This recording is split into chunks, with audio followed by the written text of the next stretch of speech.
जिस तरीके के केसेस आपने हैंडल किए और अभी आप लोग कर रहे हैं, एक और इसी केस पे अगर हम बात करें सोनम या इस तरीके जो केस क्रिमिनल माइंडसेट वाले जो होते हैं, तो क्या इस तरीके क्योंकि मुझे लगता है जिसे कोल्ड ब्लडेड कहते हैं ना, जो पहले से दिमाग में है कि भाई ये मुझे एग्जीक्यूटेड ही करना है और ये करना ही है मुझे, इस तरीके के माइंडसेट वाले क्रिमिनल्स को आप आइडेंटिफाई कैसे करते हैं? क्योंकि इनका कोई हिस्ट्री नहीं है। For example Sonam, I don't think कि उनका कोई हिस्ट्री है क्राइम का, नहीं, किसी की भी हिस्ट्री नहीं है इसमें, किसी भी किसी भी व्यक्ति की की। हिस्ट्री नहीं है। सारे लोग 20 से 25 की एज ग्रुप के हैं।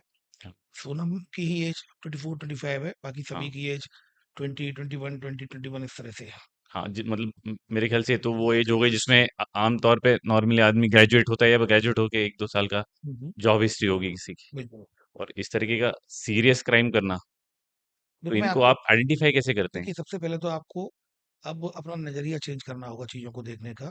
अब आप ऑफलाइन वर्ल्ड में इस बात को कह सकते हैं, लेकिन अब ऑनलाइन वर्ल्ड में हम लोग आ गए हुँ, हैं। डिजिटल प्लेटफॉर्म पर लोग आ गए हैं, जहाँ घटनाएं तेजी से होती हैं। हुँ, ऑनलाइन वर्ल्ड में आप देखेंगे बहुत छोटे छोटे, मतलब जिनकी कोई क्रिमिनल हिस्ट्री नहीं है, उन्होंने बड़ी बड़ी मतलब ग्रीवियस क्राइम किए हैं। तो ये आपको समझना होगा कि अब वो चीजें ऑफलाइन में हम डिफरेंशिएट कर सकते हैं, ऑनलाइन में बिल्कुल नहीं।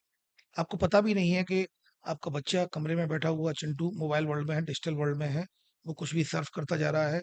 उसको वहाँ ये बताने वाला कोई भी नहीं है what is right and what is wrong. तो जो वो रिसीव कर रहा है उससे उसकी कंज़्यूम कर रहा है। परसेप्शन बन रही है। हुँ, परसेप्शन कहीं ना कहीं एक्शन का रूप ट्रेन हो लेती है। रहा है वो। क्योंकि आप फिजिकल वर्ल्ड में, ऑफलाइन वर्ल्ड में तो बेटा ये मत कर, बेटा उसके साथ मत जा, बेटा वो बंटी गंदा लड़का है, चिंटू इसके साथ मत रहो, हुँ, ये इसका लड़का ठीक नहीं है। ये दोस्त अच्छा नहीं है। डिजिटल वर्ल्ड में आप क्या करोगे? ऑनलाइन में जब चिंटू अकेला अपने कमरे में मोबाइल वर्ल्ड में खोया हुआ है, डिजिटल वर्ल्ड में कौन किसको क्या बताएगा? So that is the biggest point. अब पहले अपब्रिंगिंग मदर फादर के द्वारा, स्कूल के द्वारा होती थी, अब अपब्रिंगिंग हो रही है सोशल मीडिया के हुँ, चीप कंटेंट के वो द्वारा भी ही। कुछ परसेंटेज है कुछ जो अच्छा कंटेंट ट्रेन भी कर है रहे हैं और आप। कुछ चीप कंटेंट भी है जिसमें स्लैंग लैंग्वेज यूज होती है।